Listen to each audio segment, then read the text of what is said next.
نسبح في جسم الانسان بقسطره، وخلال القسطره نسميها القسطره العلاجيه او القسطره التداخليه، وندخل اي جسم، اي عضو من جسم الانسان، ونجري عمليه او شيء تدخلي، نحط حاجه، نشيل حاجه، نحقن مواد مفيده، يعني حاجات زي كده. مساء الخير او صباح الخير حسب ما احنا متقابلين.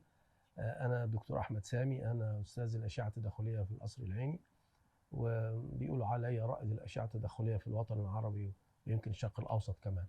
عايز اكلمكم كلمتين صغيرين قوي عن حاجه اسمها الاشعه التداخليه.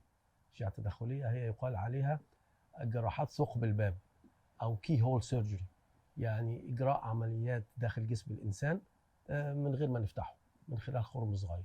ودي في هناك وسيلتين، الوسيله الاولانيه ان احنا نسترشد بالاشعه المقطعيه او بالموجات الصوتيه وندخل اماكن امنه في جسم الانسان وريها لنا الكمبيوتر، او ان احنا نخش في شريان في الدم، نسبح في جسم الانسان بقسطره، وخلال القسطره نسميها القسطره العلاجيه او القسطره التداخليه، وندخل اي جسم، اي عضو من جسم الانسان، ونجري عمليه او شيء تدخلي، نحط حاجه، نشيل حاجه، نحقن مواد مفيده، يعني حاجات زي كده.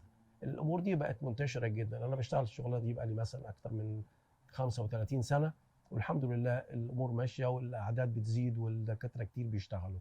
فاهلا بيكم في الحلقات دي، وهنخش في حلقات يعني تخصصيه في كل اجراء بنجريه. هنتكلم فيه بالتفصيل، وخاصه ان بيجي لنا رسائل كتير من الناس بيستفسروا، فهنحاول نجاوب على الاسئله دي بحيث ان يبقى فيه نوع من المعلومات المفيده لكل الناس اللي بتسمعنا.